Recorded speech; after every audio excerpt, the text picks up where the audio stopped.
5절 아브라함이 그의 아들 이삭이 그에게 태어날 때에 100세라. 22절 그때의 아비멜렉과 그 군대의 장관 비골이 아브라함에게 말하여 이르되 내가 무슨 일을 하든지 하나님이 너와 함께 계시도다. 네, 오늘 우리는 창세기 21장의 말씀을 가지고 하나님의 메시지를 나눌 수 있기를 원합니다. 창세기 21장은 아브라함이 그렇게 오랫동안 기다렸던 이제 아브라함과 사라 사이에서 태어난 이제 이삭이 등장하는 그런 본문입니다. 그래서 오늘의 이야기를 보면 하나님께서 사라를 돌보셨고 하나님께서 말씀하신 대로 사라에게 행하셨으므로 이 사라가 임신하고 하나님이 말씀하신 시기가 되어 노년의 아브라함에게 아들을 낳았다라고 그렇게 이야기를 합니다. 그 아들의 이름은 이삭이 되었고 그리고 그 아들은 아브라함 나이 100세에 이제 아들을 낳게 되었다라고 얘기를 하죠. 그래서 아브라함은 이제 이삭이 난 지 8일 만에 그가 하나님이 명령하신 대로 할례를 행하게 됩니다. 그래서 우리 시대에 뭐 할례가 그렇게 중요한 부분들이 아닐 수 있지만 이 당시 할례라는 것은 구별됨입니다. 하나님 백성으로서의 구별됨. 그러니까 아브라함은 이 이삭이 태어난 다음에 8일째에 하나님이 명령하신 대로 내 아들은 세상과 구별되어 하나님 나라의 백성이라는 것을 표시하는 것이죠. 그리고 6절을 보면 사라가 이르되 하나님이 나를 웃게 하시니 듣는 자가 다 나와 함께 웃으리로다 라고 기록이 됩니다. 이것은 우리가 어제 이제 살펴보았던 사라의 웃음을 생각하게 됩니다. 그러면서 이제 사라는 이제 어떤 부분들에 대해서 얘기를 하냐면 어제가 아니죠. 그러니까 이 하나님이 보내신 새 천사가 왔을 때 사라가 비웃은 적이 있지 않습니까? 아들을 주겠다고 할 때 사라가 그것을 문 뒤에서 비웃었다고 얘기하는데 그 비웃음을 진짜 웃음으로 만들었다는 겁니다. 그래서 나는 이거는 이루어질 수가 없어라고 생각했던 것이 진짜 이루어짐으로 말미암아 기쁨이 되었고 그것이 사라뿐만이 아니라 모든 사람의 웃음으로 모든 사람의 기쁨으로 바뀌게 되었다라는 것을 얘기합니다. 그래서 이제 이삭이 태어나고 아브라함은 잔치를 베풀게 되죠. 그러나 여기에 문제가 하나 생깁니다. 무엇이냐면 사라의 아들 이삭이 있는 것처럼 하갈의 아들인 이 이스마엘이 있었던 것이죠. 그래서 9절을 보면 사라가 본즉 아브라함의 아들 애굽 여인 하갈의 아들이 이삭을 놀린다라고 얘기를 합니다. 그래서 이것을 보면서 이제 사라는 아브라함에게 이야기를 하게 되죠. 이 여종과 그 아들을 내쫓으라. 이들은 함께 내 아들과 기업을 얻지 못한다라고 됩니다. 그래서 11절을 보면 아브라함이 그의 아들로 말미암아 그 일이 매우 근심이 되었더니 사실 이 부분이 굉장히 어려운 면입니다. 왜냐하면 이삭은 하나님의 약속을 통하여 얻은 아들이고요. 이스마엘은 이제 아브라함과 사라가 고민을 해서 자신들에게 후대가 없자 인간적인 방법으로 여종을 통하여서 낳은 아들입니다. 물론 이제 우리가 볼 때는 당연히 그러면 이삭이지 라고 생각할 수 있지만 이게 자녀의 문제는 좀 다르거든요. 그래서 둘 다 내 아들인데 두 아들이 사이가 안 좋고 그 다음에 이제 사라와 하갈도 사이가 좋지 않습니다. 그러다 보니까 아브라함이 매우 근심이 되었는데 12절을 보니까 하나님이 아브라함에게 이르되 네 아이나 네 여종으로 말미암아 근심하지 말고 사라가 내게 이른 말을 다 들으라. 이삭에게서 나는 자라야 내 씨라 부를 것임이라. 그러나 여종의 아들도 내 씨니 내가 그로 한 민족을 이루게 하리라. 그렇게 이제 이야기를 하니까 14절에 아브라함은 아침에 일어나서 떡과 물 한 가죽 부대를 가져다가 하갈의 어깨에 메워주고 그 아이를 데리고 나가게 합니다. 그래서 이 부분들이 굉장히 놀라운 표현이 기록되어져 있는데요. 이건 좀 뒤에서 보도록 하고요. 그래서 보내게 되는데 이 아이와 그 다음에 하갈이 나가가지고 이제 소위 말해 죽게 되었다라는 그런 마음에 길거리에서 울게 되는 것이죠. 그래서 17절을 보면 하나님이 그 어린아이의 소리를 들으셨으므로 하나님의 사자가 하늘에서부터 하갈을 불러 이르시되 하갈아 무슨 일이냐 두려워하지 말라. 하나님이 저기 있는 아이의 소리를 들으셨나니 일어나 아이를 일으켜 네 손으로 붙들라. 그가 큰 민족을 이루게 하리라 라고 하면서 그를 일으켜서 그를 물을 마시게 하고 그 다음에 그가 떠나가게 만들었다라는 것이죠. 실제로 이 창세기 이제 25장을 보게 되면은 그럼 이제 이스마엘이 12아들을 얻게 되는 장면을 보게 됩니다. 그러니까 그만큼 큰 민족을 이루게 된다는 것을 보여주는 것이죠.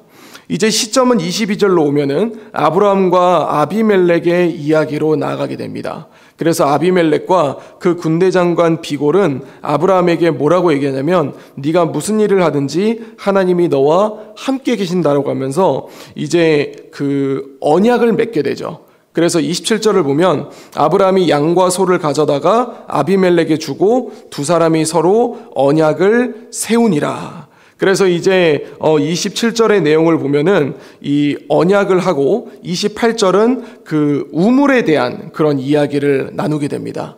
그러면서 그 우물에 대한 이야기를 하면서 그 우물을 이제 아브라함이 이제 소유하게 되고 그리고 아브라함은 그곳에서 살게 되었다라고 이야기를 하면서 오늘 본문을 마무리하게 됩니다. 사랑하는 성도 여러분, 오늘의 이야기는 아브라함이 하나님의 백성으로 그리고 믿음의 조상으로 굉장히 거듭나는 그런 장면들을 우리가 살펴볼 수 있게 됩니다. 사실 아브라함은 이제 우리가 창세기 12장에서 하나님이 아브라함에게 내가 너에게 지시한 땅으로 가라 라고 했을 때 출발을 하게 됩니다. 그러나 아브라함은 실제로 살아오면서 이제 하나님의 말씀대로 살아가는 것 같지만 실제로는 중간중간을 보면 자기의 뜻대로 자기의 방법대로 살아가는 모습들을 우리는 보게 됩니다. 그러나 21장을 보면 아브라함은 엄청난 경험을 하게 됩니다. 어떤 경험을 하냐면 자신이 100세고 사라가 90세인데 아들을 낳았다라는 겁니다. 육체적으로 가능하지 않는 상황에서 아들이 생겼다라는 것이죠. 아브라함은 그것을 통하여서 이것은 나로부터 능력이 일어난 것도 아니고 사라부터 능력이 일어난 게 아니라 하나님이 하셨다라는 것을 확신을 가지게 됩니다. 이 얘기는 무슨 얘기냐면은 아브라함이 하나님을 경험하게 됐다라는 것이거든요. 아브라함이 하나님을 체험하게 됐다라는 거예요. 그런데 우리가 굉장히 놀라운 것은 뭐냐면 하나님을 체험하면 체험할수록 우리의 믿음은 성장하게 됩니다. 아브라함은 지금 이 부분을 가지고 이제 이삭이 태어남으로 말미암아 당연히 아들이 태어났으니까 기쁘겠죠. 그러나 그 기쁨으로 끝나는 것이 아니라 하나님의 역사를 보게 되고 하나님을 체험하면서 그의 믿음이 성장하게 됩니다. 이게 어디에서 등장하냐면 11절이죠. 아브라함이 그의 아들로 말미암아 그 일이 매우 근심이 되었더니 아브라함에게 있어서 이것을 어떻게 해결해야 되지? 이것을 어떻게 감당해야 되지? 라는 굉장히 근심이 있었는데 그가 하나님을 만나게 되고 하나님이 그에게 얘기하죠. 하갈과 이스마엘을 내보내라고 말이죠. 그리고 하나님이 뭐라고 얘기하냐면 내가 그들에게도 한 민족을 이루게 할 거다 라고 얘기했을 때 아브라함은 거기에 대한 믿음이 생깁니다. 그래서 근심했던 아브라함이 14절을 보면은 아침에 일찍이 일어나 바로 다음날 결단해서 하갈과 이스마엘을 내보낸다라는 것이죠. 이것은 아브라함이 하갈이나 이스마엘에게 정이 떨어졌다라는 것이 아닙니다. 또는 사라가 무서워서가 아닙니다. 이것은 무엇이냐면 하나님이 그에게 또 한 민족을 이루겠다고 말씀하신 그에 대한 하나님에 대한 믿음을 가지고 행할 수 있었던 것입니다. 사랑하는 성도 여러분, 그렇게 행했을 때에 하나님을 믿음으로 나아갈 때에 우리 삶에 있었던 문제들이 정리가 됩니다. 지금 아브라함에게는 이삭이 태어났다는 기쁨이 있었지만 그 이삭과 이스마엘이라는 관계 때문에 가정에 어려움이 있었습니다. 그러나 아브라함은 이삭이 태어남으로 말미암아 하나님을 경험했고 그리고 하나님에 대한 믿음이 생겼으며 그리고 하나님이 그에게 명령하셨을 때에 한치의 망설임 없이 행할 수 있게 된다는 것이죠. 그랬을 때에 하갈과 이스마엘이 길거리 나가서 죽게 된 것이 아니라 그들이 정말로 하나님의 뜻대로 한 민족을 이루게 되고, 또 아브라함도 이삭을 통하여서 큰 민족을 이루게 되는 그런 결과들을 우리가 성경이 뒤에 갈수록 살펴볼 수 있게 된다는 것입니다. 그런데 그 믿음이 일어나고 믿음으로 나아갈 때에 더 놀라운 장면이 등장합니다. 그게 22절입니다. 보면은요, 그때에 아비멜렉과 그 군대 장관 비골이 아브라함에게 말하여 이르되 네가 무슨 일을 하든지 하나님이 너와 함께 계시도다. 이 얘기는 어떤 얘기냐면요, 가나안 땅에서 아브라함이 실질적인 주역으로 이제 등장하게 되는 장면을 기록한 것입니다. 그냥 아브라함은 가족을 몰고 와서 가나안 땅에 거주하던 그런 사람이었는데, 이 아베멜렉이라는 그 사람과 군대 장관 비골이 이제 아브라함을 인정하고 그를 세워주게 된다는 것이죠. 이 얘기는 무슨 얘기냐면, 우리가 하나님 안에서 살아갈 때에, 하나님에 대한 믿음을 가지고 나아갈 때에 단순히 믿음으로 해결되는 것이 아니라 세상으로부터의 인정이 나온다라는 것입니다. 주 안에 사랑하는 성도 여러분, 우리 앞에 놓여진 상황과 우리 앞에 놓여진 모습들은 우리의 마음을 두렵게 만듭니다. 아마 아브라함도 이 이삭과 이스마엘이 싸울 때에 그에 대한 두려움이 있었고, 사라가 그들을 내쫓으라고 할 때에 그들을 어떻게 내쫓지에 대한 그런 망설임이 있었을 것입니다. 그러나 하나님이 그에게 말씀하셨고 그에 대해서 순종할 때에 그들이 가지고 있었던 문제들이 해결되는 것을 아브라함은 경험하게 됩니다. 그리고 그 믿음으로 나아가는 것으로 볼 때에 주변 사람들이 그 아브라함을 비난하는 것이 아니라 아브라함에게 이렇게 말하는 것이죠. 네가 무슨 일을 하든지 하나님이 너와 함께 계시도다. 이제 우리 오늘의 하루가 시작됩니다. 오늘 우리 앞에 놓여진 여러 가지의 상황이 있고 여러 가지의 어려움이 있겠지만, 우리가 간절히 구해야 될 것은 우리가 하나님을 체험해야 한다는 것입니다. 하나님을 체험하면 체험할수록, 즉 말씀을 통해서, 예배를 통해서, 기도를 통해서 하나님을 만나면 만날수록 우리의 믿음은 성장하게 되고, 그 믿음으로 나아갈 때에 우리 주변의 상황이 해결되며, 그런 우리를 바라보며 세상이 우리를 보면서 구별된 사람들, 이 땅 가운데 빛과 소금의 존재라고 이야기할 수 있는 그런 우리가 될 줄로 믿습니다. 그래서 세상이 우리를 바라보며, 우리 제거부평교회를 바라보며 네가 무슨 일을 하든지 하나님이 너와 함께 계시도다 라는 그런 고백을 들을 수 있는 우리 제거부평교회 모든 성도님들이 될 수 있기를 우리 주 예수 그리스도 이름으로 간절히 축원드립니다. 기도하겠습니다. 이제 오늘 받은 말씀으로 함께 기도하겠습니다. 하나님의 역사를 경험한 아브라함이 강건한 믿음으로 나아갈 때 세상에서도 인정받는 모습을 기억하게 하소서. 우리도 주를 경험하여 강건한 믿음으로 이 세상을 살아감으로 말미암아 하나님의 이름을 드러낼 수 있게 하여 주소서.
이제 개인의 기도 제목을 가지고 하나님 앞에 기도하시기 바랍니다.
수고하셨습니다.